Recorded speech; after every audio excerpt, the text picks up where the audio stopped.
ربي جل الله ما في قلبي غير الله لا إله إلا الله محمد رسول الله আউযু বিল্লাহি মিনাশ শাইতানির রাজিম বিসমিল্লাহির রহমানির রহিম সালামুন আলাইকুম ওয়া রাহমাতুল্লাহি ওয়া বারাকাতুহু। আল্লাহর রহমান রহিমের নামের সঙ্গে আপনাদের সকলের মঙ্গল কামনা করে আপনাদের প্রিয় অনুষ্ঠান মাসাইল জিন্দেগি বাংলায় আমি রওশন আলী নাশাদ আপনাদের সকলকে স্বাগতম জানাই। দর্শকবৃন্দ, আপনাদের প্রিয় অনুষ্ঠান শুরু করি। গত অনুষ্ঠানগুলোর মতো আজকের অনুষ্ঠানেও আপনাদের সকল প্রশ্নের উত্তর কোরআন ও হাদিস ও আহলে বাইত আলাইহিমুসসালামের শিক্ষার আলোকে নেওয়ার জন্য আমাদের সকলের প্রিয়, জনপ্রিয় এবং জ্ঞানী আলিমে দ্বীন জনাব মৌলানা শেখ সাবির রেজা সাহেব কিবলাকে স্বাগতম জানাই এবং বিনা কোনো ভূমিকায় সরাসরি অনুষ্ঠান শুরু করি। বলতে চাই যে আজকের অনুষ্ঠানে আমি সর্বপ্রথম আপনাদের পাঠানো টেক্সট মেসেজ পড়ব, তারপরে আপনাদের পাঠানো অডিও মেসেজ বা ভয়েসমেল প্লে করার চেষ্টা করব। তো প্রিয় দর্শকবৃন্দ, আসুন আপনাদের প্রিয় অনুষ্ঠান শুরু করি এবং আমাদের মৌলানা সাহেবকে স্বাগতম জানাই। আসসালামু আলাইকুম ওয়া রাহমাতুল্লাহি ওয়া বারাকাতুহু। মৌলানা সাহেব। ওয়ালাইকুম আসসালাম ওয়া রাহমাতুল্লাহি ওয়া বারাকাতুহু। মৌলানা সাহেব, আশা করি আল্লাহর রহমতে এবং সকল ভাই বোনের দোয়ায় আপনি সুস্থ আছেন এবং ভালো আছেন। আলহামদুলিল্লাহ, শুকরিল্লাহ। রওশন ভাই, আপনি কেমন আছেন? আলহামদুলিল্লাহ, আল্লাহ রাব্বুল আলামিনের মেহেরবানিতে এবং আপনার দোয়ায় এবং সকলের দোয়ায় আমি আলহামদুলিল্লাহ ভালো এবং সুস্থ আছি। তো আমরা যেমন সবাই অবগত মৌলানা সাহেব যে আজ শুক্রবারে ইমাম রাজা আলাইহিস সালাম আমাদের অষ্টম ইমামের শবে বিলাদত। তো আমি আপনাকে অনুরোধ জানাই যে ইমাম রাজা আলাইহিস সালামের বিষয়ে যদি আপনি সংক্ষিপ্ত ওনার জীবনী নিয়ে যদি কিছু আলোচনা করতেন বা ওনার মানে মূল্যবান বাণী বিষয়ে যদি আপনি কিছু বলতেন, তাহলে আমরা হয়তো সবাই উপকৃত হতাম। আমার প্রিয় দর্শক ও শ্রোতাবৃন্দ, যেমন রওশন ভাই বললেন, আজ আমাদের অষ্টম ইমাম রেজা আলাইহিস সালামের শবে বেলাদাত। আগামীকাল শনিবার 11ই জিকাদা ওনার শুভ জন্মদিবস। সুতরাং আমরা দুই ভাইয়ের তরফ থেকে আপনাদের সকলকে আন্তরিক অভিনন্দন ও মোবারকবাদ জানাই এবং আমরা সকলেই মিলে যুগের ইমামে মেহেদী আলাইহিস সালামকে ওনার জাদ ইমামে রেজা আলাইহিস সালামের শুভ জন্মদিন উপলক্ষে শুভেচ্ছা ও অভিনন্দন জানাই। যেমন রওশন ভাই বলেছেন, আমি অতি সংক্ষিপ্তে ইমাম রেজা আলাইহিস সালামের জীবনী এবং ওনার একটি বা দুটি মূল্যবান বাণী আপনাদেরকে শোনাতে চাই। ইনশাআল্লাহ ওনার বিষয়ে বিস্তারিত আলোচনা আগামীকাল ওনার শুভ জন্মদিবস উপলক্ষে যে এপিসোড হবে ইসলামিন বাংলায় আপনাদেরকে শোনাবো বা জানাবো। রওশন ভাই, ইমাম রেজা আলাইহিস সালামের পুরো নাম হচ্ছে আলী ইবনে মুসা আর রাদা। আলী ইবনে মুসা রাদা ওনার নাম, আর ওনার কুনিয়াত মানে ডাক নাম ছিল আবুল হাসান আস-সানি। আবুল হাসান আল আউয়াল ওনার পিতা ইমামে মুসা কাযিম আলাইহিস সালামকে বলা হয়, আর আবুল হাসান আস-সানি ওনার নাম বা ডাক নাম। আর শুধু যদি আবুল হাসান বলা হয় তার মানে হযরত আলী আলাইহিস সালাম। আর ওনার পবিত্র লাকাব বা পদবী হচ্ছে রাজা, যেটা ওনার নামের সঙ্গে অধিকাংশ ব্যবহার হয়। আল্লাহর বান্দারা ওনার থেকে রাজি ছিলেন বলে এই পদবী নবীর তরফ থেকে ওনাকে দেওয়া হয়েছিল যে আমার অষ্টম প্রতিনিধি হবে, সে হবে রাজা, তার থেকে সবাই রাজি হবে। সুতরাং এ বিষয়ে বিস্তৃত আলোচনা করেছি বা করব। আর ওনার দ্বিতীয় একটি বিখ্যাত লাকাব হচ্ছে আলী মোহাম্মদ। আলী মোহাম্মদ সবাই আলিম ছিলেন, কিন্তু কাউকে এইভাবে স্মরণ করা হয়নি যেভাবে ইমাম রেজা আলাইহিস সালামকে বলা হয়েছে। এর পিছনেও রহস্য আছে, এর পিছনের অনেক ঘটনা আছে, যার মধ্যে একটা বিখ্যাত ঘটনা, মামুন রশিদ নিজের দরবারে বিভিন্ন ধর্মের বিখ্যাত এবং জ্ঞানী গুণী ব্যক্তিদেরকে ডেকে ইমাম রেজা আলাইহিস সালামের সঙ্গে তর্ক করাতো, মোনাজারা করাতো। মানে এটা মামুন রশিদের একটা ইচ্ছা ছিল, ইমাম রেজা আলাইহিস সালামকে কোনোভাবে ছোট করে দেখাবে, লজ্জিত করবে। মানে যখন অন্য জ্ঞানী গুণীদের সঙ্গে ইনি কথা বলবেন আর ইনি যদি উত্তর না দিতে পারেন তাহলে ইনি লজ্জিত হবেন। চিন্তাধারা কিন্তু একটা ভিন্ন ছিল, কিন্তু আল্লাহ যাকে সম্মান দিয়েছে তার সম্মানকে কেউ আঘাত করতে পারে না বা পারবে না। উল্টো হতো, যে ধর্মের বা যে জাতের যে মাযহাবের আলিমকে ডাকা হতো, ইমাম রেজা আলাইহিস সালামের সঙ্গে যখন সে তর্ক করত যে কোনো বিষয়, ইমাম রেজা সালাম ওপেন রেখেছিলেন, তোমার যা কিছু জিজ্ঞাসা করো। যেমন ওনার জাদ মাওলা আলী আলাইহিস সালাম বলেছিলেন, সালুনি কাবলা আন তাফকিদুনি, আমাকে হারানোর আগে তোমরা যা কিছু জিজ্ঞেস করতে পারো। তো বিভিন্ন ধর্মের বিভিন্ন মাযহাব বা জাতের আলিমরা এসে ওনার কাছে বিভিন্ন প্রশ্ন করত ওনাকে ফাঁসানোর জন্য, যাতে উনি উত্তর না দিতে পারেন। ইমাম এত সুন্দরভাবে তাদের বই থেকে তাদের মাযহাবের হিসাবে উত্তর দিতেন, প্লাস নিজের কথাও বলতেন, যে তারা মানতে বাধ্য হতো। আর সবাই বলতো আপনি আলিম, আপনি জ্ঞানী, আপনি সমস্ত জ্ঞান রাখেন। এই জন্য এনাকে আলী মোহাম্মদ বলা হয়। তা আলহামদুলিল্লাহ আল্লাহ ওনাকে সেই সম্মান দান করেছিলেন। এ বিষয়েও কার সঙ্গে, কোন মাযহাব বা কোন ধর্মের লোকের সঙ্গে কি বিষয়ে উনি তর্ক করেছিলেন, আলোচনা করেছিলেন, ইনশাআল্লাহ আগামীকালকের এপিসোডে এটা আমি বিস্তৃতভাবে আলোচনা করার চেষ্টা করব। ইমাম রেজা আলাইহিস সালামের শুভ জন্মদিন বা ওনার জন্মদিবস, যেটা রাওয়ায়াতে উল্লেখ হয়েছে 11ই জিলকাদা, এই মাসের 11 তারিখে 148 হিজরিতে। আর উনি মদিনায় জন্মগ্রহণ করেছিলেন। ওনার ইমামতের টোটাল পিরিয়ড ছিল 20 বছর। ওনার পিতার পরে যখন উনি এই দায়িত্ব বহন করেছিলেন 183 হিজরিতে, আর 183 থেকে 203 পর্যন্ত উনি এই দায়িত্ব বহন করেছিলেন, আর খুব সুন্দরভাবে নিজের দায়িত্বকে পালন করেছিলেন। তো 20 বছর ওনার ইমামতের পিরিয়ড ছিল। আর ওনার শাহাদাতের তারিখ, যেটা ইতিহাসে উল্লেখ হয়েছে, 3টে তারিখ উল্লেখ হয়েছে। এক এই মাসেরই 23 তারিখ উল্লেখ হয়েছে, আর দ্বিতীয় সফর মাসের 2 তারিখ, এক 17 সফর, এক সফর মাসের শেষ তারিখ, মানে 30 তারিখ 203 হিজরি। ওনাকে মামুন রশিদ বিভিন্নভাবে মারার চেষ্টা করেছিল, যখন পারেনি শেষে বিষ দিয়ে, আঙ্গুরের মধ্যে বিষ দিয়ে বা খেজুরে বিষ দিয়ে ওনাকে হত্যা করে দিয়েছিল, শহীদ করে দিয়েছিল। উনি জীবনের অধিকাংশ সময় মারো বা মদিনায় জীবনযাপন করেছিলেন। আর ওনার পবিত্র সমাধি হচ্ছে সামেরা, বা যাকে বর্তমান মাশহাদে মুকাদ্দাস বলা হয়। আর এর প্রাচীন নাম হচ্ছে আরদে তুস। তাই আমরা জিয়ারতে বলি আইয়ুহাল মাদফুন বে আরদে তুস, ওই জায়গার নাম হচ্ছে তুস। তো এই মাশহাদ ইরানে। জাযাকাল্লাহ। আর ওনার পিতার নাম ইমামে মুসা কাদিম আলাইহিস সালাম। ওনার মা জননীর নাম তাকাত্তুম বিবি বা নাজমা খাতুন, ওনার মায়ের নাম। আর ওনার স্ত্রীর নাম সাবিকা বা খায়জারান, ওনার কানিজ ছিল। ওনার সন্তানদের মধ্যে ইমামে তাকি আলাইহিস সালামের জিকির আছে। ইমামে তাকি আলাইহিস সালামের পরে মোহাম্মদ কানে আল বরকা বলা হয়, হাসান, জাফর, ইব্রাহিম, হুসাইন ও আয়েশা। ওনার একটি কন্যা ছিল, তার নাম উনি আয়েশা রেখেছিলেন। আবার অনেক রওয়ায়াতের মধ্যে ফাতেমাও এসেছে, ওনার নাম ফাতেমা ছিল। আর ওনার টোটাল বয়স ছিল 55 বছর। ইমাম রেজা আলাইহিস সালামের টোটাল বয়স ছিল 55 বছর। এই হচ্ছে ইমাম রেজা আলাইহিস সালামের অতি সংক্ষিপ্ত জীবনী। ইনশাআল্লাহ ওনার বিষয়ে আমি বিস্তারিত আলোচনা আগামীকালকের এপিসোডে, ওনার শুভ জন্মদিবসের এপিসোডে করব। এবারে আমি ইমাম রেজা আলাইহিস সালামের একটি বিখ্যাত হাদিস, যে হাদিসকে সিলসিলাতুজ যাহাব বলা হয়েছে, মানে সোনার শিকল দিয়ে তৈরি করা হাদিস, এত সুন্দর হাদিস। আর এ বিষয়ে যেভাবে রাওয়ায়াতের মধ্যে উল্লেখ হয়েছে, হাদ্দাসানা আবি আন আবিহি ওয়া জাদ্দি আন জাদ্দিহি ওয়া জাদ্দুহু আন জাদ্দিহি আলী ইবনে আবি তালিব আন রাসূলুল্লাহ সাল্লাল্লাহু আলাইহি সাল্লাম। কি সুন্দরভাবে হাদিসের অক্ষর বা শব্দগুলো ব্যবহার হয়েছে। হাদ্দাসানা আবি, ইমাম রেজা সালাম বলছেন আমার পিতা আমাকে বলেছেন, আর উনি ওনার পিতার থেকে শুনেছেন। আমার দাদা আমার পিতাকে বলেছেন, উনি ওনার দাদার থেকে শুনেছেন। তো এইভাবে উনি হাদিস বয়ান করেছেন যে আমার পিতা ইমামে মুসা কাদিম আলাইহিস সালাম, ওনার পিতা ইমামে জাফর সাদিক আলাইহিস সালাম, উনি ওনার পিতা ইমামে মোহাম্মদ বাকির, উনি ওনার পিতা ইমামে জাইনুল আবদিন আলাইহিস সালাম, উনি ওনার পিতা ইমামে হুসাইন বা উনি ওনার পিতা মাওলা আলী আলাইহিস সালাম, এবং মাওলা আলী নবী করিম সাল্লাল্লাহু আলাইহি সাল্লাম থেকে এই হাদিস বর্ণনা করেছেন। ইমাম রেজা কি বলছেন, কাল আল ইমাম রিদা আলাইহিস সালাম লা ইলাহা ইল্লাল্লাহ হিসনি, আল্লাহ রাব্বুল আলামিন বলেছেন লা ইলাহা ইল্লাল্লাহ আমার কিল্লা। মান কালাহা, যে লা ইলাহা ইল্লাল্লাহ বলেছে, দাখালা ফি হিসনি, সে আমার এই কেল্লায় প্রবেশ করেছে। ওয়ামান দাখালা হিসনি আমেনা মিন আযাবি, আর যে আমার এই কেল্লায় প্রবেশ করেছে সে আমার আযাব থেকে মুক্তি পেয়েছে, আযাব থেকে রক্ষা পেয়েছে। ওয়ালাকিন বে শারতিহা ওয়া শুরুতিহা, এখানে এটাই কিন্তু অতি ইম্পর্টেন্ট। হাদিস কুদসি বলার পরে ইমাম বলছেন ওয়া বে শারতিহা ওয়া শুরুতিহা, শুধু লা ইলাহা ইল্লাল্লাহ বলাই যথেষ্ট না, এর সঙ্গে কিছু শর্ত আছে, শুরুত আছে।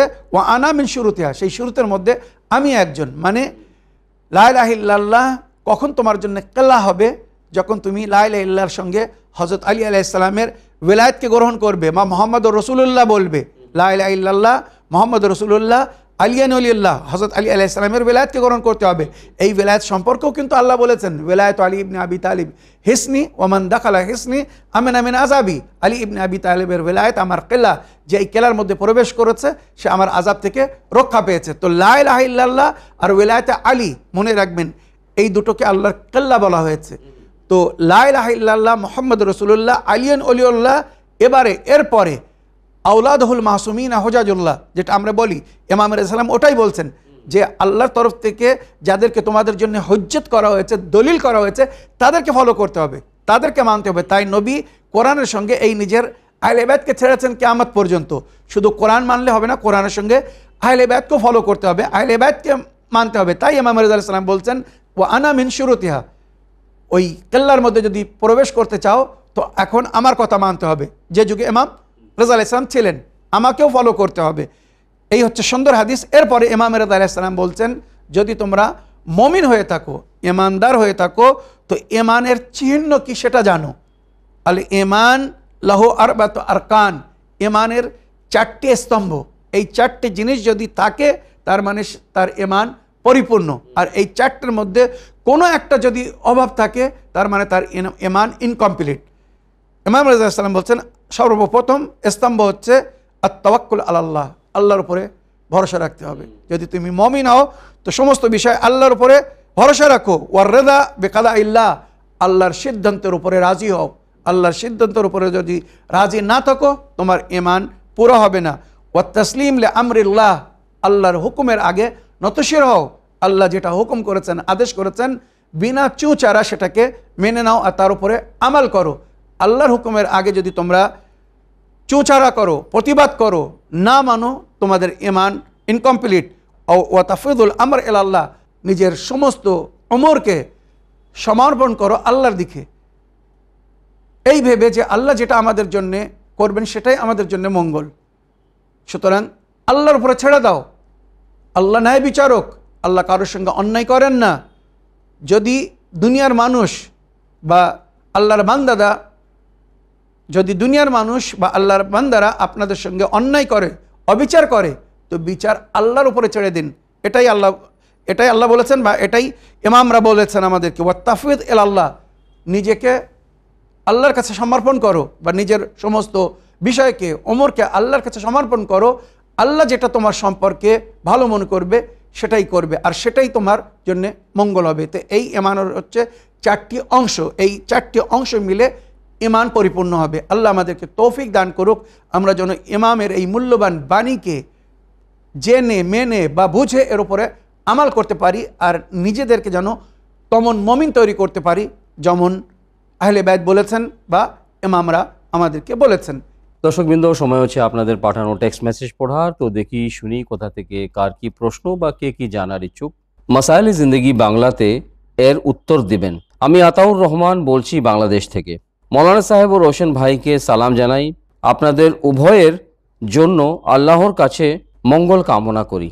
আমার প্রশ্ন হলো, জিলকাদ মাসের প্রতি রবিবারের দিনের একটি বিশেষ নামাজ আছে, এই নামাজের ফজিলত কি, আর এই নামাজটি রবিবারের দিন কখন এবং কিভাবে পড়তে হয়? যদি বলতেন তো আমি বা আমরা সবাই অনেক উপকৃত হতাম।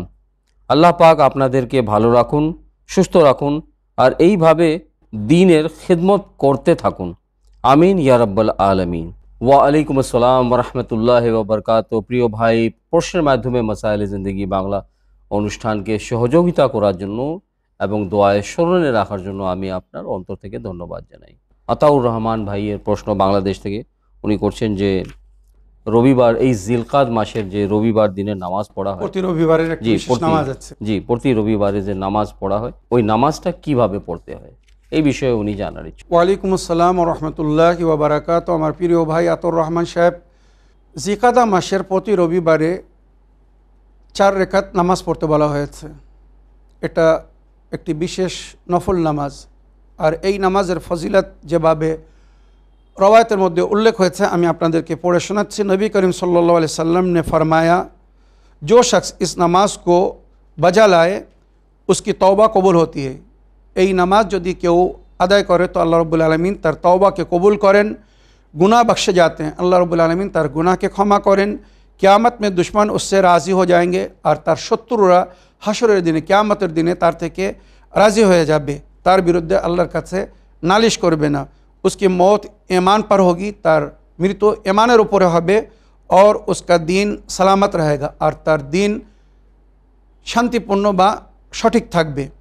उसकी कब्र वसी ও रोशन होगी और उस তার কবরকে আল্লাহ বৃদ্ধি করে দেবেন এবং रोशन করে দেবেন, মানে তার কবরে অন্ধকার হবে না। उसके वालिदैन उससे राज़ी होंगे, তার মাতা পিতা তার থেকে রাজি থাকবে। उसके वालिदैन और औलाद को मगफरत हासिल होगी। চিন্তা করুন এই নামাজের ফজিলত, আল্লাহ তাকে আর তার সঙ্গে তার মাতা পিতা এবং তার সন্তান আদিদেরকে ক্ষমা করে দেবেন।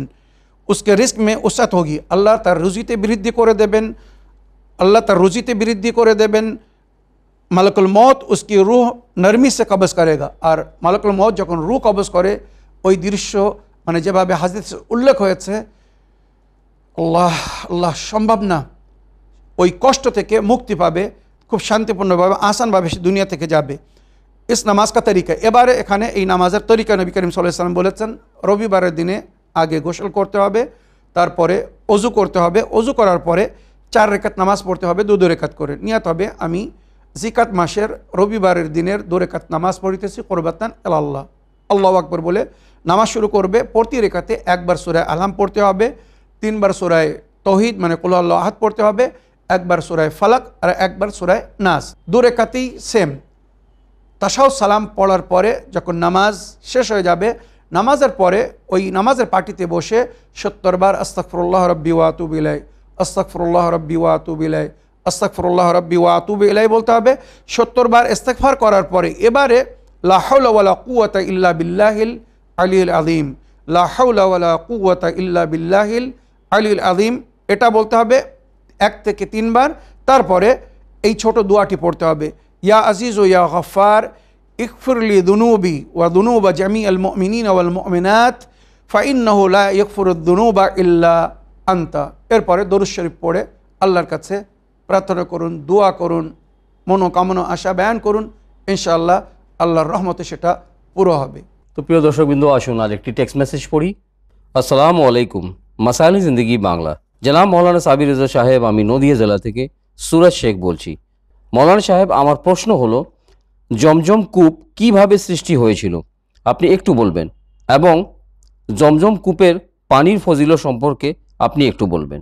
ওয়ালাইকুম আসসালাম ওয়া রাহমাতুল্লাহি ওয়া বারাকাতুহু। আমার প্রিয় ভাই, জমজম কূপের সৃষ্টির পিছনে যে ঘটনা ইতিহাসে উল্লেখ হয়েছে, জনাবে ইব্রাহিম নবী নিজের পরিবারকে পবিত্র কাবা ঘরের কাছে ছেড়ে উনি হালাব চলে গিয়েছিলেন, সিরিয়া চলে গিয়েছিলেন ওনার স্ত্রী সারার কাছে। আর জনাবে হাজরা ও জনাবে ইসমাইলকে তখন উনি পবিত্র কাবা ঘরের ওখানে ছেড়ে গিয়েছিলেন। ওয়াদিয়ে গায়রে দি জারআনজার উল্লেখ হয়েছে, যেখানে কোনো পানি বা পানাহারের ব্যবস্থা ছিল না। ইব্রাহিম নবী আলাইহিস সালামের পিছনে জনাবে হাজরা এবং ওনার ছেলে, শিশু ছেলে জনাবে ইসমাইল, যা পানাহার ছিল কয়েকদিন পরে সেটা ফুরিয়ে গেল। এবারে পিপাসা লাগে, জনাবে ইসমাইল পিপাসার কাতরে কান্না শুরু করলেন। মা বুঝতে পেরেছেন পানির কোনো ব্যবস্থা ছিল না, কাঁদছিলেন নিজের সন্তানের পানির আশায় বা সন্তানের জন্যে পানি খোঁজার জন্যে। জনাবে হাজরা জনাবে ইসমাইলের জন্যে, নিজের ছেলের জন্যে পানির আশায় চারিদিকে ছুটোছুটি করছিলেন, কিন্তু কোনো পানির সুরাহা পাইলেন না। শেষে উনি সাফা ও মারওয়া এই 2 পাহাড়ের মাঝখানে দৌড়াচ্ছিলেন। আপনারা জানেন যখন মানে চিকনা পাথর হয় বা অনেক সময় রাস্তায় আমরা দেখি দূর থেকে মনে হয় সামনে পানি, কিন্তু নিকটে গেলে পানি পাওয়া যায় না, এটাকে উর্দু বা হিন্দি ভাষায় সারাব বলা হয়। জানাবে হাজরা আলাইহিস সালাম যখন উনি সাফা থেকে দেখছিলেন তো মনে হচ্ছিল মারওয়ার ওখানে মরিচিকা আছে, পানি আছে, ছুটে যাচ্ছিলেন। ওখানে গিয়ে দেখছেন ওখানে পানি নেই। যখন ওখান থেকে সাফার দিকে দেখছিলেন, মারওয়া পাহাড় থেকে সাফার দিকে দেখছিলেন তো মনে হচ্ছিল ওখানে পানি দেখা যাচ্ছে, পানি আছে, আবার ছুটে আসছিলেন। এইভাবে ইতিহাসে উনি 7 বার সাফা মারওয়ার মাঝখানে ছোটাছুটি করেছিলেন নিজের শিশুর জন্যে, পানির জন্যে। তাই আজ যারা হজ করতে যায় সাফা মারওয়ার মাঝখানে তাদেরকে 7 বার ছোটাছুটি করতে হয়, দৌড়াতে হয়। এটা হজের অংশ, মনে রাখবেন। ওখানে ইতিহাসে লেখা হয়েছে জানাবে ইসমাইল নবী উনি অতি পিপাসিত ছিলেন, সুতরাং চিৎকার করে কাঁদছিলেন আর নিজের পা জমিনের ওপরে ঘষছিলেন। তো ইতিহাসে লেখা হয়েছে শিশু বাচ্চার এই ক্রোধন বা তার কষ্টকে দেখে আল্লাহ রাব্বুল আলামিন জিবরাইল আমিনকে পাঠিয়েছিলেন আর বললেন, যাও যেখানে ইসমাইল বসে আছে ওখানেই জমিতে এড়ি মারো, মানে গুড়মুড়ো যাকে বলা হয় বা হিল বলা হয়। জিবরাইল আমিন এসে ওখানে নিজের এড়ি মেরেছিলেন বা গুড়মুড়ো মেরেছিলেন বলে ওখান থেকে পানি ফুটে বাইর হয়েছিল, একটি রাওয়ায়াত হিসেবে।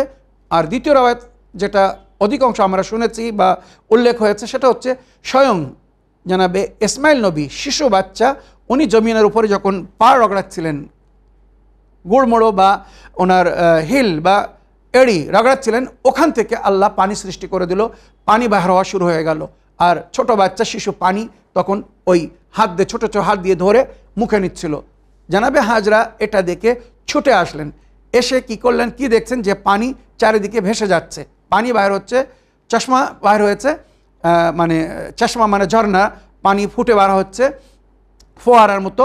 তো উনি চারিদিক থেকে বালি জমা করে দিলেন আর বলছিলেন বারবার জমজম জমজম জমজম, মানে পানি এখানেই রুকে যাও, পানি এখানে জমে যাও। উনি এইবারে বারবার এই কথাটা বারবার বলছেন, জমজম মানে জমে যাও।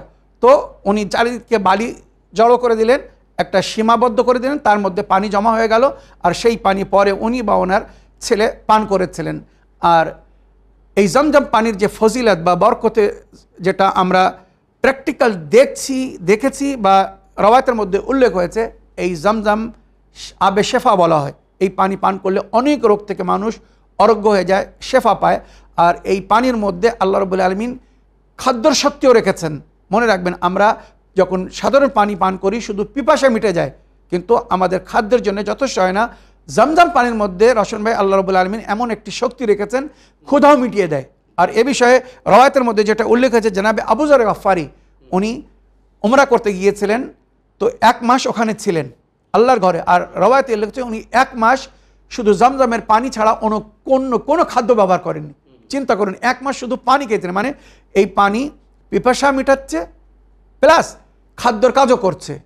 তাই নবী করিম সাল্লাল্লাহু আলাইহি ওয়াসাল্লামের হাদিস, যখন তোমরা জমজম পান করবে, জমজম পান করার সময় আমাদেরকে একটি বিশেষ দোয়া পড়তে বলা হয়েছে, আল্লাহুম্মা ইজআলহু ইলমান নাফিআন ওয়া রিজকান ওয়াসিআন ওয়া শিফাআন মিন কুল্লি দা। আল্লাহ রাব্বুল আলামিন এই পানির মাধ্যমে আমাকে শিক্ষা, এমন শিক্ষা যে আমাকে ফায়দা দেবে, লাভ দেবে, দান করুন, আমার রুজিতে বৃদ্ধি করে দিন, আমাকে রুজি দিন আর আমাকে শেফা দিন। যদি আমি কোনো শারীরিক অসুবিধার মধ্যে থাকি তো এই পানি যেন ওষুধের কাজ করে আমাকে শেফা দেয়। আল্লাহুম্মা ইজআলহু ইলমান নাফিআন ওয়া রিজকান ওয়াসিআন ওয়া শিফাআন মিন কুল্লি দাইন ওয়া সুকমিন, সমস্ত প্রকারের অসুখ থেকে বা বিমারি থেকে আমাকে শেফা দান করুন।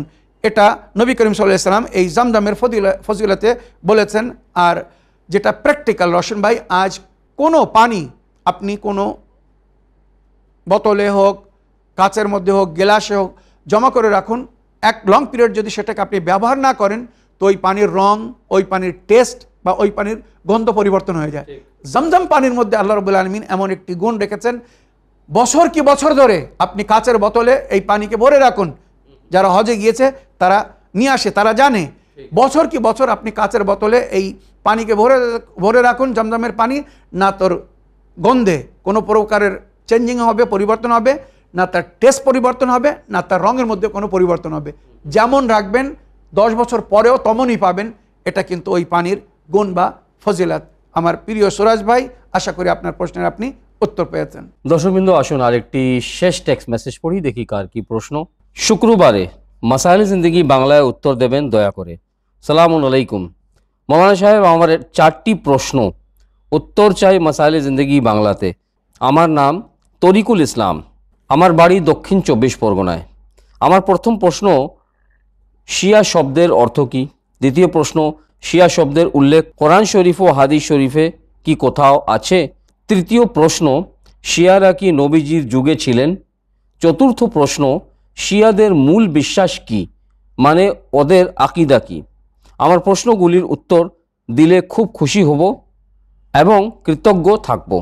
আল্লাহ হাফিজ। ওয়া আলাইকুম আসসালাম ওয়া রাহমাতুল্লাহি ওয়া বারাকাতুহু। প্রিয় ভাই, প্রশ্নের মাধ্যমে মাসায়েল জিন্দেগি বাংলা অনুষ্ঠানকে সহযোগিতা করার জন্য আমি আপনার ধন্যবাদ জানাই। অনেকের অভিযোগ, কনফিউশন, ডাউট, শিয়া শিয়া শিয়া শিয়া। এই শিয়া শব্দর উৎপত্তি কোথা থেকে হয়েছে? এই শিয়া শব্দ কি কোরআনে এসেছে? এই শিয়া শব্দর ইতিহাস কি হাদিসে পাওয়া যায়?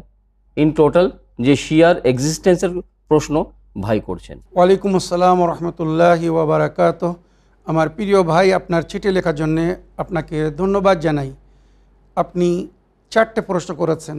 আপনার প্রথম প্রশ্ন হচ্ছে শিয়া শব্দের অর্থ কী? তো শিয়া শব্দের অর্থ হচ্ছে অনুগামী, অনুসারী, ফলোয়ার্স। শিয়া শব্দের অর্থ হচ্ছে অনুগামী, অনুসারী বা ফলোয়ার্স। ক্লিয়ার? এবার আপনার দ্বিতীয় প্রশ্ন হচ্ছে শিয়া শব্দের উল্লেখ কোরআন ও হাদিসের মধ্যে কোথাও হয়েছে কিনা আপনি এ বিষয়ে জানতে চাচ্ছেন। হ্যাঁ আমার ভাই, কোরআনে শিয়া শব্দর উল্লেখ হয়েছে। কোরআনে শিয়া শব্দের উল্লেখ হয়েছে, যেমন সূরা সাফাত আয়াত নম্বর 83-তে উল্লেখ হয়েছে, ওয়া ইন্না মিন শিয়াতিহি লা ইব্রাহিম। তার শিয়াদের অন্তর্ভুক্ত ছিলেন জনাবে ইব্রাহিম। কার শিয়া? এখানে ব্যাখ্যা বা তাফসির আছে, তবে শিয়া শব্দ কোরআনের মধ্যে এসেছে, যেটা অনেক মোল্লা মৌলবীরা বক্তব্য দেওয়ার সময় বলে থাকে যে শিয়াদের উল্লেখ কখনো বা কোথাও কোরআন হাদিসে হয়নি। তারা দেখে নিক, শুনে নিক। সূরা সাফাত আয়াত নম্বর 83, ওইরূপ সূরা কাসাস আয়াত নম্বর 15-র মধ্যে শিয়া শব্দ এসেছে, যেটা উল্লেখ হয়েছে জনাবে মূসা নবী আলাইহিস সালামের ঘটনায়। হাদা মিন শিয়াতিহি ওয়া হাদা মিন আদুইহি। একজন বান্দা মূসা নবীর শিয়া ছিল, অনুগামী, অনুসারী ছিল, আর একজন তার শত্রু ছিল।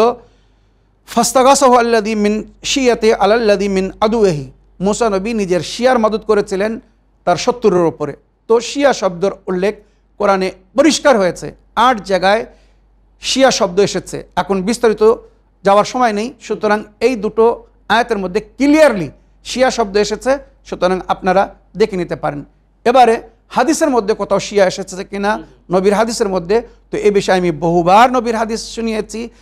আপনারা সরাসরি ইন্টারনেটে এই হাদিস লিখুন, সূত্রও পেয়ে যাবেন যে কোথায় কোন বইয়ের মধ্যে এই হাদিস উল্লেখ হয়েছে, যেখানে নবী করিম সাল্লাল্লাহু আলাইহি সাল্লাম বলেছেন, শিয়াতুনা মান শাইয়ানা ওয়াত্তাবা আসারানা ওয়াক্তাদা বিআমালিনা। আমাদের শিয়া তারা, শিয়াতুনা মানে আমাদের শিয়া, শিয়াতুনা মান শাইয়ানা যারা আমাদেরকে ফলো করছে, আমাদের পিছনে চলছে। তা শিয়া জানাজা মানে জানাজার পিছনে পিছনে চলা। তো শিয়াতুনা মান শাইয়ানা, আমাদের শিয়া অনুগামী, অনুসারী বা ফলোয়ার্স, তারা যারা আমাদের পিছনে পিছনে আসছে বা চলছে। ওয়াত্তাবা আসারানা, আসার বলে নকশে কদমকে, কত সুন্দর ফলোয়ার্স, মানে নকশে কদমকে ফলো করছে। যে পথে নবী চলছেন আমরাও সেই পথে চলছি, বা নবী নিজের শিয়া তাদেরকে বলেছেন যে পথে নবী যাচ্ছিলেন, চলছিলেন, তারাও সেই পথে চলছিল বলে। এরাই হচ্ছে নবীর শিয়া, নবীর পথের পথিক। শিয়া কাদের বলা হয়েছে ভালো করে মন দিয়ে শুনুন, রওয়ায়াত পড়ুন। শিয়াতুনা মান শাইয়ানা ওয়াত্তাবা আসারানা, আমাদের নকশে কদমকে যারা ফলো করেছে, পেছনে পেছনে এসেছে। ওয়াক্তাদা বিআমালিনা, আর কার্যক্ষেত্রে আমাদের ইক্তেদা করেছে। আমরা জানি বা আমরা দেখছি বা দেখেছি, আমরা যখন রসম ভাই জমাতে নামাজ পড়ি তো ইমামের ইক্তেদা করি। ইমাম যেভাবে কিয়াম করেন, রুকু করেন, সেজদা করেন, ইমামের পিছনে ওইভাবে আমরা কিয়াম, রুকু, সেজদা করি, তাই একে বলা হয় ইক্তেদা। নবী বলছেন ওয়াক্তাদা বিআমালিনা, আমাদের শিয়া কারা? যারা কার্যক্ষেত্রে আমালের সময় আমাদেরকে ইক্তেদা করছে, মানে যেভাবে আমরা আগে আগে করে যাচ্ছি আমাদের শিয়ারা পিছনে পিছনে সেইভাবেই করছে। এই হচ্ছে নবীর শিয়াদের পরিচয়। এবারে ভালো করে মন দিয়ে শুনুন, নবীর যুগে যত সাহাবেরা ছিল, নবীর যুগে যত সাহাবিয়ারা ছিল, সবাই নবীর শিয়া ছিল। এটাই হচ্ছে পরিচয়। তো আমি কোরআনের আয়াতও বললাম এবং নবী করিম সাল্লাল্লাহু আলাইহি ওয়াসাল্লামের হাদিসও বললাম যে নবীর যুগে শিয়ারা ছিল, ছিল, আছে এবং থাকবে। আমার প্রিয় ভাই, আপনি যেমন আমার কাছে জিজ্ঞাসা করেছেন যে শিয়া শব্দ কোরআন বা হাদিসের মধ্যে কোথায়, এবারে আমি আপনার কাছে একটা প্রশ্ন করছি, আর আপনার সঙ্গে সঙ্গে আমার সমস্ত দর্শকবৃন্দের কাছে প্রশ্ন করছি যারা এই ধরনের কথা বলে। তারা নিজেদের সম্পর্কে যে নামগুলো রেখেছে, বিভিন্ন ফেরকা, বিভিন্ন সম্প্রদায় বা বিভিন্ন দল, এই নামের মধ্যে কোনো একটা নাম তারা কোরআনে দেখিয়ে দিক। এই নামের মধ্যে কোনো একটা নাম তারা হাদিসের মধ্যে দেখে দিক যে আমরা নিজের দলকে বা নিজের ফেরকাকে যে নাম দিয়েছি এই নাম কোরআনে এসেছে, এই নাম হাদিসে এসেছে। আর আপনার তৃতীয় প্রশ্ন ছিল শিয়ারা নবীর যুগে ছিলেন, নিঃসন্দেহ ছিলেন, হাদিস প্রমাণ করছে। যদি নবীর যুগে নবীর শিয়ারা না থাকতেন তাহলে নবী কি করে বলছিলেন শিয়াতনা মান শাইয়ানা ওয়াক্তা দাবে আসারানা ওয়াক্তা দাবে আমালেনা, এগুলো নবী কাদের জন্য বলছিলেন? নিজের শিয়াদের জন্য বলছিলেন। ওই যুগে নবীর যুগে কিন্তু দুটি শিয়া বিখ্যাত ছিল, এক মাওলা আলীর শিয়া আর এক হচ্ছে এজিদের বাপের নামের শিয়ারা ছিল। কিন্তু মাওলা আলী আলাইহিস সালামের শিয়াদের সম্পর্কে নবীর হাদিস, ইয়া আলী আনতা ওয়া শিয়াতুকা হুমুল ফায়েজুন, আয় আলী তুমি এবং তোমার শিয়ারা সফলগামী। ইয়া আলী আনতা ওয়া শিয়াতুকা তাতি ইয়াউমুল মাহশার রাদিনা মারদিনা, তোমরা হাসরের ময়দানে আসবে এমন অবস্থায় যে আল্লাহ তোমাদের থেকে রাজি আর তোমরা আল্লাহর থেকে রাজি। এগুলো কিন্তু আলীর শিয়া সম্পর্কে মুসলমানদের বইয়ের মধ্যে, মুসলমানদের হাদিসের বইয়ের মধ্যে, ইতিহাসের বইয়ের মধ্যে ভরে পড়ে আছে। আর অন্য আরেক দিকে ছিল এজিদের বাপের শিয়ারা, যাদের সম্পর্কে নবী বলেছিলেন হাউলাই আসহাবুল ইয়াসার, এরা হচ্ছে বাম দিকের লোক। বাম দিকের লোকের সম্পর্কে কোরআন বলছে এরা নরকবাসী হবে, এরা জাহান্নামে যাবে। আসহাবুল ইয়ামিন ডান দিকের লোক, মানে মাওলা আলীর সঙ্গে যারা ছিল এরা জান্নাতে যাবে। যদি এ বিষয়ে আরও বিস্তারিত দেখতে চান তো তাফসিরে দুররে মনসুর মুল্লা জালালউদ্দিন সিয়ুতি সাহেবের তাফসির বা তাফসিরে হাকিম নেশাপুরি, উভয় আমার সুন্নি ভাইদের তাফসির শাওয়াহিদুত তানজিল তুলে দেখুন সূরা বাইয়িনা আয়াত নম্বর 7, ইন্নাল্লাযিনা আমানু ওয়া আমিলুস সালিহাত উলাইকা হুম খায়রুল বারিয়া, যারা ঈমান এনেছে, বিশ্বাস স্থাপন করেছে, নেক কাজ করেছে, জমিনের উপর এরা সর্বোত্তম। এই উত্তম কাদেরকে নবী বলেছিলেন ইয়া আলী আনতা ওয়া শিয়াতুকা হুম খায়রুল বারিয়া, জমিনের উপরে আলী তুমি এবং তোমার শিয়ারাই সর্বোত্তম। এটা আমার আহলে সুন্নাত ভাইদের তাফসিরের মধ্যে বা তাদের ইতিহাসের বইয়ের মধ্যে, ইয়ানাবিউল মুআদ্দার মধ্যে, তাজকিরাতুল খাওয়াসের মধ্যে, সমস্ত বইয়ের মধ্যে এই হাদিস লেখা আছে। এবারে আপনার শেষ প্রশ্ন ছিল যে শিয়াদের মূল বিশ্বাস বা আকীদা কি? তো আমাদের বা শিয়াদের মূল বিশ্বাস বা আকীদা হচ্ছে লা ইলাহা ইল্লাল্লাহ মুহাম্মাদুর রাসূলুল্লাহ আলিউন ওয়ালিউল্লাহ ওয়া ওয়াসিউ রাসূলিল্লাহ ওয়া খলিফাতুহু বিলা ফাসল। আল্লাহ ছাড়া কোনো মাবুদ নেই, মুহাম্মদ সাল্লাল্লাহু আলাইহি ওয়া আলিহি ওয়াসাল্লাম আল্লাহর রসুল ছিলেন, আর ওনার পরে হযরত আলী আলাইহিস সালাম উনি আল্লাহর ওয়ালি এবং প্রিয় নবীর ওসি বা ওনার খলিফা বা ওনার প্রতিনিধি, বিনা কোনো গ্যাপে, বিনা কোনো পার্থক্যে। এটা হচ্ছে আমাদের মূল আকীদা। তাছাড়া তৌহিদ, আদল, নবুয়ত, ইমামত, কিয়ামত, রাজাত এগুলো আমাদের বিশ্বাস। আল্লাহর প্রতি বিশ্বাস রাখি, এক অদ্বিতীয়, তার আদালতের উপর আমরা বিশ্বাস রাখি, যেটা অনেকেই মানে না। নবুয়ত, আল্লাহর তরফ থেকে নবী এসেছিলেন আমাদের হেদায়েতের জন্য, আর নবুয়তের পরে কিয়ামত পর্যন্ত নবীর দ্বীন ও শরীয়তের রক্ষার জন্য আল্লাহ ইমামত দিয়েছেন। এই ইমামতের প্রতি আমরা বিশ্বাস রাখি। আর কিয়ামতের বিচারের প্রতি আল্লাহর প্রতি আমাদের একটা আস্থা আছে, বিশ্বাস আছে, উনি সকলের সঙ্গে ইনসাফ করবেন, ন্যায় করবেন। এই হচ্ছে আমাদের উসুলে দিন। আর ফুরুয়ে দিন হিসাবে নামাজ, রোজা, হজ, যাকাত, খুমুস, যার জিকির সূরা আনফালের আয়াত নম্বর 41 হয়েছে, 10 পারা ওই আয়াত থেকে শুরু হয়েছে। দেখে নিক তারা যারা খুমুস মানে না, অন্যায়ের বিরুদ্ধে পদক্ষেপ, যাকে শরীয়ত ইসলামে জিহাদ বলা হয়েছে, আমর বিল মারুফ নেহি আনিল মুনকার, তাওয়াল্লা তাবাররা, আল্লাহ রসুল আহলে বাইতের প্রতি ভালোবাসা, আর আল্লাহ রসুল আহলে বাইতের যারা শত্রু তাদের থেকে একটা বিরতা, একটি বারাত, এটা হচ্ছে আমাদের আমাল। সুতরাং এই হচ্ছে শিয়াদের মূল বিশ্বাস বা আকীদা। এছাড়া আরও অনেক কিছু আছে, এ বিষয়ে আপনারা জানুন। আমাদের বিশ্বাস নবী করিম সাল্লাল্লাহু আলাইহি ওয়াসাল্লাম আল্লাহর তরফ থেকে যা কিছু এনেছিলেন সুন্দরভাবে আমাদেরকে দিয়ে গেছেন, আর নিজের উম্মতের হেদায়েতের জন্য কিয়ামত পর্যন্ত ওনার দ্বীনের রক্ষার জন্য উনি কোরআন এবং আহলে বাইতকে ছেড়ে গেছেন। সুতরাং আমাদের মূল বিশ্বাস আমরা কোরআন এবং আহলে বাইতকে ফলো করি। কোরআন এবং আহলে বাইতকে নবী ধরতে বলেছেন, আমরা এই দুটো জিনিসকে ধরে রেখেছি, আর এই কিয়ামত পর্যন্ত এই দুটো জিনিসকেই ধরে রাখবো। আমরা যদি কোরআন এবং আহলে বাইতকে মানি, অন্য কোথাও যাওয়ার প্রয়োজন হবে না। কেননা আপনারা যাদেরকে মানার কথা বলছেন, সাহাবারাও এই কোরআন এবং আহলে বাইতকে মেনেছিল বা তাদেরকে মানতে বলা হয়েছিল। নবী আমাদের জন্য না, নিজের সাহাবাদের জন্যও কোরআন এবং আহলে বাইতকে ছেড়ে গেছেন। মাইন তামাসসাকতুম বিহিমা লান তাযিল্লু বাদি, যতক্ষণ কোরআন এবং আমার আহলে বাইতকে ধরে থাকবে কখনো পথভ্রষ্ট হবে না। এটাই নবীর হাদিস, আর এটাই আমাদের বিশ্বাস। আশা করি আপনার প্রশ্নে আপনি পরিপূর্ণ উত্তর পেয়েছেন। দর্শকবৃন্দ, আসুন আপনাদের সকলের প্রশ্নের উত্তর কোরআন ও হাদিস ও আহলে বাইত আলাইহিমুস সালামের শিক্ষার আলোকে নেওয়ার জন্য, শিক্ষা অনুযায়ী নেওয়ার জন্য আপনাদের পাঠানো অডিও মেসেজ বা ভয়েসমেল প্লে করি। তো দেখি শুনি কোথা থেকে কার কি প্রশ্ন বা কে কি জানার ইচ্ছুক। আসসালামু আলাইকুম। আমি মুর্শিদাবাদ থেকে মর্জিনা বলছি। আমি স্বপ্নের মধ্যে ইমাম মেহেদী আলাইহিসসালামকে একদিন দেখেছি। ইমাম মেহেদী আলাইহিসসালাম আমার খুব নিকটে দাঁড়িয়ে আছেন এবং আমি ওনাকে দেখছি, কিন্তু ওনার মুখ নূরে আলোকিত হয়েছিল এবং ইমাম মেহেদী আলাইহিসসালাম একটি কথা বললেন যে আল্লাহর রহমত এই দুনিয়াতে খুব নিকটে প্রকাশিত হবে। মাওলানা সাহেব, এই স্বপ্নটি দেখার কারণ কি বলবেন? এবং আরেকদিন দেখলাম যে ইমাম মেহেদী আলাইহিসসালাম সবুজ পোশাক পরে এই দুনিয়ায় খুব ব্যস্ত আছেন এবং সকলের মুখে একটাই ধ্বনি উচ্চারণ হচ্ছে যে ইমামে জামানা। এই প্রশ্নের উত্তরটি মাসাইলে জিন্দেগিতে দিবেন এবং এই স্বপ্নটি দেখার কারণ কি সেটি বলবেন। আল্লাহুম্মা সাল্লি আলা মুহাম্মদ ওয়া আলি মুহাম্মদ। ওয়ালাইকুম আসসালাম রহমতুল্লাহ বাবরকাত। প্রিয় আপা বা বোন, প্রশ্নের মাধ্যমে মাসাইলে জিন্দেগি বাংলা অনুষ্ঠানকে সহযোগিতা করার জন্য আমি আপনার ধন্যবাদ জানাই।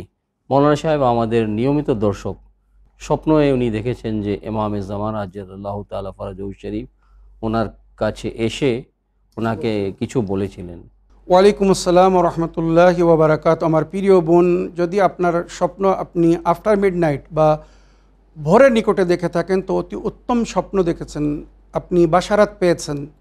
ইমাম নবীদেরকে যারা স্বপ্নে দেখে তার মানে তারা বাস্তবে দেখেছে, কেননা আল্লাহ রব্বুল আলমিন শয়তানকে সমস্ত রূপ ধারণ করার অনুমতি বা ক্ষমতা দিয়েছে, কিন্তু ইমাম বা নবীদের রূপ ধারণ করার ক্ষমতা তাকে দেওয়া হয়নি বা দেয়নি।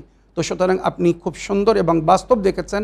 আর বর্তমান যে পরিস্থিতি রোশন ভাই আমরা দেখছি, আমার মনে হয় সেই সময় খুব নিকটে এসে গেছে যার আল্লাহ ওয়াদা করে রেখেছেন, বাকিয়াতুল্লাহে খায়রুল লাকুম ইন কুনতুম মুমিনিন।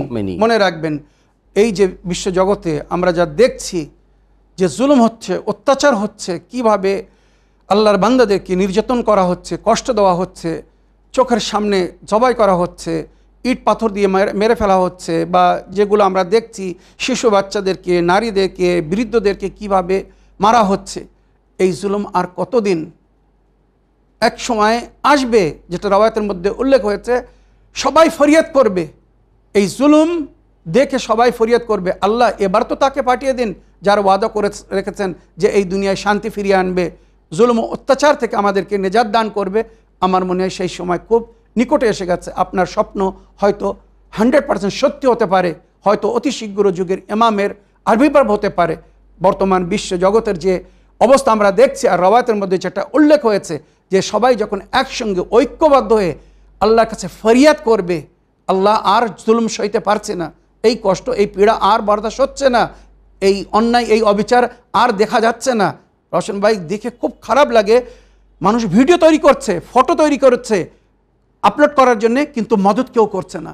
একজনকে কিভাবে নিষ্ঠুর বা নিকৃষ্ট অবস্থায় মারা হচ্ছে, জুলুম হচ্ছে, ইট দিয়ে পাথর দিয়ে তার মাথাকে ফাটিয়ে দেওয়া হচ্ছে, কুচিয়ে দেওয়া হচ্ছে, ভিডিও তৈরি করছে ফেসবুকে, ইউটিউবে আপলোড করার জন্যে, কিন্তু মদত করতে যাচ্ছে না।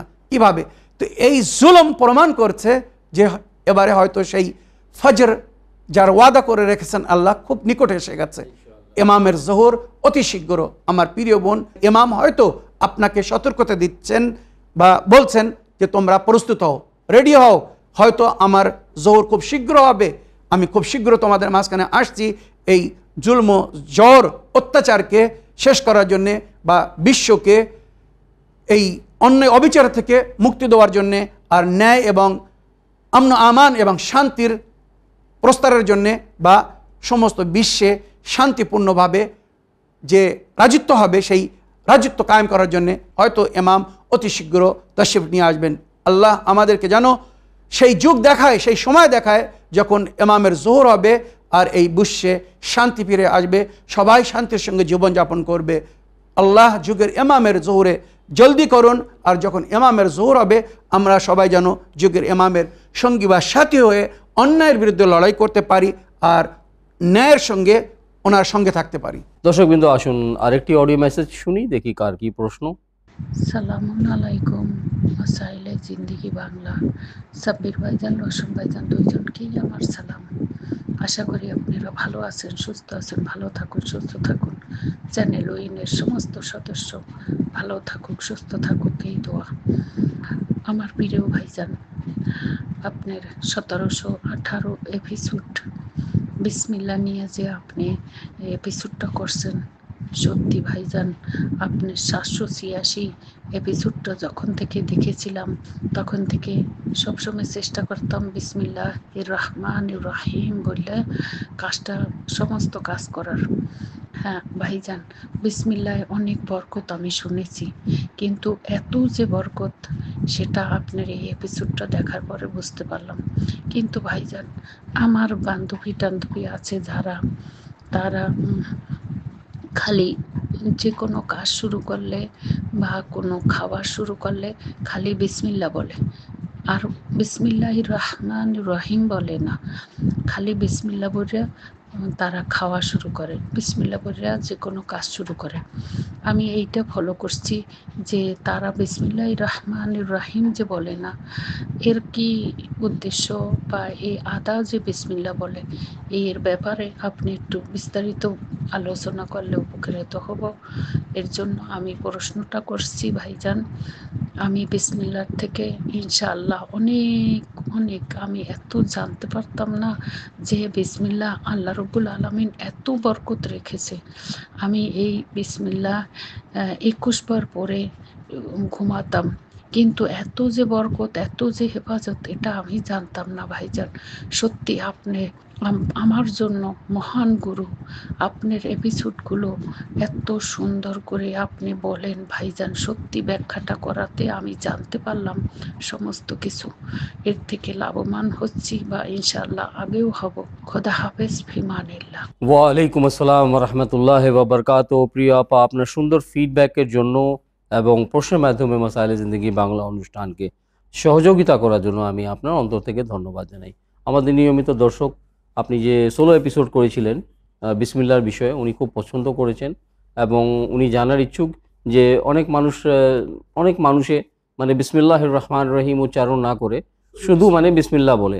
তো এই ডিফারেন্সটা কেন? তার মধ্যে কি কিছু মানে ক্ষতি আছে যদি বিসমিল্লাহির রহমান রহিম না বলে শুধু বিসমিল্লাহ বলে যে কোনো কাজ শুরু করা যায়? ওয়ালাইকুম আসসালাম রহমতুল্লাহি ওয়া বারাকাতুহু। তোমার প্রিয় আপামনি, বিসমিল্লাহ সম্পর্কে আপনি যেটা বললেন যে আপনার কিছু বান্ধবীরা তারা পুরো বিসমিল্লাহ বলে না, শুধু বিসমিল্লাহ বলে, মানে পুরো বিসমিল্লাহির রহমানির রহিম উচ্চারণ করেন না। তো এটা ঠিক কিনা হয়তো আপনি এ বিষয়ে জানতে চেয়েছেন। তো এ বিষয়ে যেটা হাদিসের মধ্যে উল্লেখ হয়েছে, ইন্নাল্লাহা কামিলুন ইউহিব্বুল কামাল, বা ইন্নাল্লাহা কামিলুন ইউহিব্বুল কামিল আও কামিল, আল্লাহ নিজে পরিপূর্ণ আর আল্লাহ পরিপূর্ণতা থেকে পছন্দ করেন।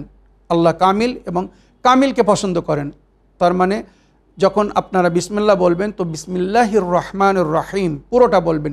শুধু বিসমিল্লাহ মানে আল্লাহর নাম নিয়ে শুরু করা যাবে, কোনো অসুবিধা নেই। যদি কেউ বিসমিল্লাহ বলে, বিসমিল্লাহ আল্লাহর নাম নিয়ে সে শুরু করছে, কিন্তু এখানে আল্লাহর যে গুণ, যেটা হাদিসের মধ্যে উল্লেখ হয়েছে, লিল্লাহিল আসমাউল হুসনা ফাদউহু বিহা, কোরআনের আয়াত, লিল্লাহিল আসমাউল হুসনা ফাদউহু বিহা, আল্লাহর কিছু সুন্দর নাম আছে, সেই নামের সঙ্গে তাকে স্মরণ করো। তো যখন আর রহমান আর রাহিম বলবেন, আল্লাহ মেহেরবান, দয়াময় এবং রহম কান্নাওয়ালা, তো আল্লাহর দয়া এবং মেহেরবানির আপনি পাত্র হয়ে যাবেন। এই জন্য আল্লাহ নিজেই বলেছেন যে আমাকে পরিপূর্ণ রূপে ডাকো, পরিপূর্ণভাবে স্মরণ করো। যখনই বলবে বিসমিল্লাহির রহমানির রহিম, পুরো বিসমিল্লাহ বলবে। শুধু বিসমিল্লাহ বলা যাবে, কোনো অসুবিধা নেই, তবে উত্তম হচ্ছে বিসমিল্লাহির রহমানির রহিম। তো প্রিয় দর্শকবৃন্দ, আসুন আরেকটি প্রশ্ন শুনি, দেখি কার কি প্রশ্ন। আসসালামু আলাইকুম, আমি শরীফ শেখ বলছি কলকাতা নিউ টাউন থেকে। আশা করি ভালো আছেন, আল্লাহ আপনাদের ভালো রাখুক। আজকের যে এপিসোড 1718, এই এপিসোড যেটা হলো বিসমিল্লাহর উপরে, এটা কোনো মাযহাবের উপরে নয়, এটা হচ্ছে আল্লাহর একটা বাণী। এই বাণীর যে বরকত, সেই বরকতের এপিসোড হলো এই এপিসোড। যে শুনবে সেই গ্রহণ করবে ইনশাল্লাহ, আমার একদম 100% বিশ্বাস। আমার প্রশ্ন হচ্ছে উকিলকে নিয়ে। ছেলে মেয়ে সবারই আছে, কেউ ডাক্তারি পড়াচ্ছে, মানুষের উপকার হবে, কেউ ইঞ্জিনিয়ারিং পড়াচ্ছে, সে কোনো কর্মস্থান বেছে নেবে। আমার এক ভাইজি ডাক্তার হয়েছে, আমার এক ভাইপো হচ্ছে কেমিক্স, এখন সে আমেরিকায় গেছে। কেমিক্স তো বিভিন্ন রকমের আছে, মানুষ মারা আছে, মানুষকে বাঁচানোরও আছে। হ্যাঁ, কে কি কোনটা গ্রহণ করবে সে জানে। কিন্তু উকিল আর পুলিশ জানে যে এটা অন্যায়, কিন্তু বড় সাহেবের অর্ডার, ধরো ওকে, কিন্তু উনি নির্দোষী, ধরো ওকে, ধরে নিয়ে এসে লকআপে পড়ে, লকআপে পড়ার পরে বলে বের কর, করে ঠেঙা, ঠেঙিয়ে বের কর যে ও ওই কাজের সঙ্গে ছিল। যতক্ষণ স্বীকার না হবে ততক্ষণ কিন্তু পিটাবি। আর উকিল হচ্ছে কলমের গুন্ডা, সবাই না, কিন্তু পুলিশও সবাই না, উকিলও সবাই না, কিন্তু এরা হচ্ছে কলমের গুন্ডা। একজন বড় অন্যায় করেছে, উকিল ধরলো, বললো হ্যাঁ তোমার 30,000 খরচা হবে, আমি তোমাকে বাঁচিয়ে নিয়ে আসবো। 5 ওয়াক্ত নামাজ পড়ে এবং বুজুর্গ জ্ঞানী বলে সার্টিফিকেট সেই এলাকার মধ্যে সে নিয়ে বসে আছে। তাহলে পয়সার জন্য একটা অন্যায়কে ক্যান্সেল করাচ্ছে, আর পয়সার জন্য একটা অন্যায়কে ন্যায় দেওয়ার জন্য লড়াই করছে আর একটা উকিল। কে বেহেস্তি হবে আর কে জাহান্নামী হবে? আর এইরকম কর্ম যদি হয় তাহলে ছেলে মেয়েকে কোন লাইনে পড়ালে ছেলে মেয়ে ন্যায় প্রতিষ্ঠিত করতে পারবে, ন্যায় পথে চলতে পারবে? এই নিয়ে কোরআন এর সম্বন্ধে কি বলছেন? আসসালামু আলাইকুম রহমতুল্লাহ বারকাতুহু। ওয়ালাইকুম আসসালাম রহমতুল্লাহ বাবরকাত। আপনার প্রশ্নের মাধ্যমে মাসাইলে জিন্দেগি বাংলা অনুষ্ঠানকে সহযোগিতা করার জন্য আমি আপনার ধন্যবাদ জানাই। ওয়ালাইকুম আসসালাম রহমতুল্লাহ ওবরাকাত। শরীফ ভাই, আপনি উকিল কাকে বলে এ বিষয়ে হয়তো অনেক কিছু জানার প্রয়োজন আছে। আর যেটা আপনিও বলেছেন, উকিল সব কিন্তু খারাপ হয় না, আবার সব ভালো হয় না। পৃথিবীতে যে কোনো পেশা, যে কোনো প্রফেশন না 100% খারাপ না 100% ভালো। ছোট্ট একটা ঘটনা আপনাকে এখানে বলতে চাই, এর মধ্যেই আপনার প্রশ্নের উত্তর পেয়ে যাবেন। যারা আজ উকিল হয়ে পয়সা খেয়ে পাপীকে বাঁচিয়ে দিচ্ছে, কাল ওই পাপের সাজা ওকে পেতে হবে। ইতিহাসে আয়াতুল্লাহ দাস্তাগাব সিরাজি একটা ঘটনা লিখেছেন যে ইরানে একজন বিখ্যাত বিচারক ছিলেন, আয়াতুল্লাহ ছিলেন। ওনার শালা, বউয়ের ভাই কোনো একটা অন্যায় করেছিল, পাপ করেছিল, তো উনি বিচার দিচ্ছিলেন, ওনার সামনেই কেস এসেছিল। তো উনি যখন বিচার করতে যাচ্ছিলেন, তো ওনার স্ত্রী শুধু একটা কথা ইশারায় বলেছিল, আজ আপনি যার বিষয়ে বিচার করতে যাচ্ছেন সে কিন্তু আমার ভাই, একটু খেয়াল রাখবেন। কি বলেছে? আজ আপনি যার সম্পর্কে বিচার করতে যাচ্ছেন সে কিন্তু আমার ভাই, একটু খেয়াল রাখবেন। কোনো অন্যায় করতে বলেনি, একটু খেয়াল রাখবেন, শুধু এতটুকু বিবি বলেছে। ইতিহাস লিখেছে ওই ব্যক্তি সিদ্ধান্ত দেওয়ার সময়, মানে আয়াতুল্লাহ বিচারক জজ, উনি সিদ্ধান্ত দিয়েছেন কিন্তু নম্রতার সঙ্গে। হয়তো সে নিজের গুনাহ বা পাপ হিসেবে 40টি চাবুক মানে কড়ার প্রাপ্য ছিল, কিন্তু ইনি একটু নম্রতা দেখিয়ে সেটা 50% কম করে দিয়েছিলেন, যে একে 20টা চাবুক মারা হোক। এই সিদ্ধান্ত দিয়ে ফয়সালা করে দিলেন, সিদ্ধান্ত হয়ে গেল। কিছুদিন পরে এই আয়াতুল্লাহ মারা গিয়েছে। এই আয়াতুল্লাহ কিন্তু নিজের ন্যায় বিচারের কারণে খুব বিখ্যাত ছিল, আর দেখতে খুব সুন্দর ছিলেন, নুরানি চেহারা ছিল। যখন মারা গিয়েছে 3 দিনের পরে ওনার স্ত্রী স্বপ্ন দেখছেন, ওনার স্বামী জজ আয়াতুল্লাহ ওনার স্বপ্নে এসেছেন, আর এটা কিন্তু খুব বাস্তব ঘটনা।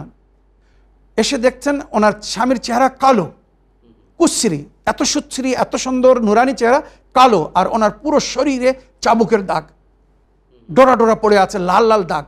উনি হতাশ হয়ে জিজ্ঞেস করছেন, আপনি এত সুন্দর চেহারার মালিক, আপনার শরীরে কোনো দাগ ছিল না, আপনার শরীরে কোনো দাগ ছিল না, এই লাল লাল দাগ ডোরা পড়ে আছে, আর আপনার চেহারা কালো হয়ে গেছে কেন?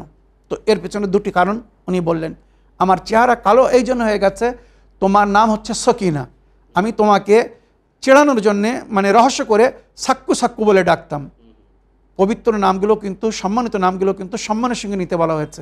আমাদের সমাজে অনেকেই আছে ছেলে মেয়েদের নাম আহলে বাইতের নামের উপরে রাখে, নারীদের নামের উপরে রাখে, কিন্তু খারাপ নামে সেটাকে ডাকে, ওটাকে নিকনেম বানাই দেয় আমরা। তো এটা কিন্তু উচিত না। সাকিনা এত সুন্দর নাম, সাক্কু সাক্কু বলে ডাকতো। তো বলে এই যে তোমাকে আমি অপমানজনকভাবে ডাকতাম, আল্লাহ এটাকে পছন্দ করেনি, তাই আমার চেহারাকে কালো করে দিয়েছে। এক, আর এই যে আমার শরীরে দাগ দিচ্ছ, চাবুকের দাগ, এর জন্য দায়ী হচ্ছে তুমি। আমি যেদিন তোমার ভাইয়ের বিচার করতে যাচ্ছিলাম, তুমি আমাকে বলেছিলে আমার ভাইয়ের বিচার করতে যাচ্ছেন, একটু খেয়াল রাখবেন। আমি তার সঙ্গে নম্রতা দেখিয়ে তার যে 20টি চাবুক মাফ করে দিয়েছিলাম, সেই 20টি চাবুক আমাকে মারা হয়েছে। এটা কিন্তু একটা বাস্তব, যে ওকিলরা পয়সা খেয়ে পাপ মাফ করিয়ে দিচ্ছে, এই পাপের সাজা পরকালে তাদেরকে পেতে হবে। যে কোনো প্রফেশনকে আমরা 100% খারাপ বা 100% ভালো বলতে পারি না, এটা ব্ল্যাক এন্ড হোয়াইটের মানে কথা না। এমন ডাক্তাররাও তো আছেন যারা পয়সা খেয়ে অপারেশন ভুল করেন, ইয়েস ইয়েস, হচ্ছে পয়সা সমাজে হচ্ছে অপারেশনের রশন প্রয়োজন ভাই, নেই, তথাপিও জোর অপারেশনের জন্য করে। হ্যাঁ, বেশিরভাগ যেটা হচ্ছে মানে ওই যে বলে না এই টেস্ট করিয়ে আসো, ওই টেস্ট করিয়ে আসো, হ্যাঁ। কোনো প্রয়োজন নেই, ঠিক, ঠিক। কিন্তু ল্যাবের সঙ্গে তাদের একটা চুক্তি হয়ে আছে, যত টেস্ট হবে 100% তোমাকে দেওয়া হবে। সমাজে আজ যদি কারাপশন না থাকতো তাহলে কারেকশনের প্রয়োজন হতো না। মনে রাখবেন সমস্ত জায়গায় কারাপশন আছে, তবে এই কারাপশনের জন্য তাদেরকে ইহকালও ভোগ করতে হবে, পরকালেও ভোগ করতে হবে। সমাজে যত ভুল হচ্ছে এর সাজা অনেক অনেক সময় ইহকালেও পেতে হবে, পরকালে তো পেতেই হবে। তাই সে পুলিশ বলুন আর ওকিল বলুন, তাই আমাদেরকে এখানে আহলে বায়াত বলেছেন সমস্ত বিষয়ে ইমানদার হও। আর রাদ বেফেলে কওমিন আও ফারদিন হোসেরা মাহু, হাদিস বলছে যদি কেউ কারোর কর্ম থেকে ধর্ম থেকে রাজি হয় হাসরের ময়দানে তার সঙ্গে গণ্য হবে। যদি আপনি পাপীকে বাঁচান তো কাল পাপীর সঙ্গে আপনার গণ্য হবে, ভালো মানুষকে যদি বাঁচান ভালো মানুষের সঙ্গে গণ্য হবে। এবারে কোন পথ ধারণ করবেন নিজেরাই নির্ণয় করুন। সমস্ত বিষয়ে ইমানদারি সততা বজায় রাখুন, ইহকালও ভালো থাকবেন, পরকালও ভালো হবে, তাছাড়া বাঁচার কোনো উপায় নেই। আমার প্রিয় শরীফ ভাই, আশা করি আপনার প্রশ্নের আপনি উত্তর পেয়েছেন। দর্শকবৃন্দ আসুন আরেকটি অডিও মেসেজ শুনি, দেখি কার কি প্রশ্ন। আসসালামু আলাইকুম মৌলানা সাহেব, আমি মুর্শিদাবাদ থেকে রেজিনা বলছি। আমি একটা প্রশ্ন রাখছি, আমি প্রশ্নটা মাসলামায় জিন্দেগিতে শুনতে চাই। আমার প্রিয় মৌলানা সাহেব, আপনাদেরকে দুভাইকে হাজারো কোটি সালাম জানাই মৌলানা সাহেব। আপনারা সুস্থ থাকুন, ভালো থাকুন মৌলানা সাহেব। 5 ওয়াক্ত নামাজে আপনাদের জন্য দোয়া করি মৌলানা সাহেব। ইস্তেগফার কয় প্রকার আর কত মতন আছে? আমার নবী সাল্লাল্লাহু আলাইহি সাল্লাম কোনটা বেশি পছন্দ করতেন, কোন ইস্তেগফারটা বেশি পড়তেন, আপনি একবার জানাবেন মৌলানা সাহেব। আর যে প্রতি মাসে প্রথম 1 তারিখে 2 রাকাত করে নামাজ পড়ি, 12 ইমাম 14 মাসুম পঞ্চদলী পাকের ওসিলা থেকে মা ফাতেমা জাহরা সালামু আলাইহা থেকে পরিবারের থেকে 30 বার ইন্না জান্নাহ পড়ি, 30 বার কুল পড়ি 2 রাকাতে। যে পয়সাটা তো রাখি 50 টাকা করে, তা সেই টাকাটা আমি যদি কোনো ফকিরকে না পাই, তা আমাদের এখানে মসজিদে ইমাম আছে, প্রতি 4 তারিখে সেই ইমামের প্রত্যেক বাড়ি বাড়ি পয়সা তোলা হয়। তা আমি কি সেই ইমামকে দিতে পারি পয়সাটা? একটু জানাবেন। ভালো থাকুন, সুস্থ থাকুন মৌলানা সাহেব। ওয়ালাইকুম আসসালাম রহমতুল্লাহ ওবরকাত। প্রিয় আপা, মাসাইল জিন্দগি বাংলা অনুষ্ঠানকে ফলো করার জন্য, প্রশ্নের মাধ্যমে উভয় অনুষ্ঠানকে সহযোগিতা করার জন্য এবং আমাদের উভয়কে দোয়ায় স্মরণে রাখার জন্য আমি অন্তর থেকে আপনার ধন্যবাদ জানাই। ওয়ালাইকুম আসসালাম রহমতুল্লাহ ওবরাকাত। আমার প্রিয় বোন, নবী করিম সাল্লাল্লাহু আলাইহি সাল্লাম যে ইস্তেগফারটি নিজেও করতেন আর নিজের উম্মতকে যে ইস্তেগফার করতে বলেছেন, এটা অতি উত্তম, বা এটাকে সৈয়দুল ইস্তেগফার বলা হয়েছে। নবী করিম সাল্লাল্লাহু আলাইহি সাল্লাম বলেছেন, কালা রাসূলুল্লাহ সাল্লাল্লাহু আলাইহি সাল্লাম খায়রুদ দুআ আল ইস্তেগফার। এবারে ইস্তেগফার কিভাবে করতে হবে? আস্তাগফিরুল্লাহ আল্লাযী লা ইলাহা ইল্লা হুয়াল হাইয়ুল কাইয়্যুম আর রহমানুর রহিম যুল জালালি ওয়াল ইকরামে ওয়া আতুবু ইলাইহি। এইটি হচ্ছে সৈয়দুল ইস্তেগফার। সবসময় এই ইস্তেগফার করতে বলা হয়েছে। কিছু রওয়ায়াতের মধ্যে আর রহমান আর রহিম উল্লেখ হয়নি, শুধু এইভাবে বলতে বলা হয়েছে, আস্তাগফিরুল্লাহ আল্লাযী লা ইলাহা ইল্লা হুয়াল হাইয়ুল কাইয়্যুম যুল জালালি ওয়াল ইকরামে ওয়া আতুবু ইলাইহি। কেউ যদি সকালে নামাজের পরে 7 বার এই ইস্তেগফার করে আর এরপরে দরুদ পড়ে, তো আল্লাহ তার ওই দিনের সমস্ত গুনাহকে ক্ষমা করে দেবেন। এই ইস্তেগফার সকাল সন্ধ্যা আমাদেরকে করতে বলা হয়েছে।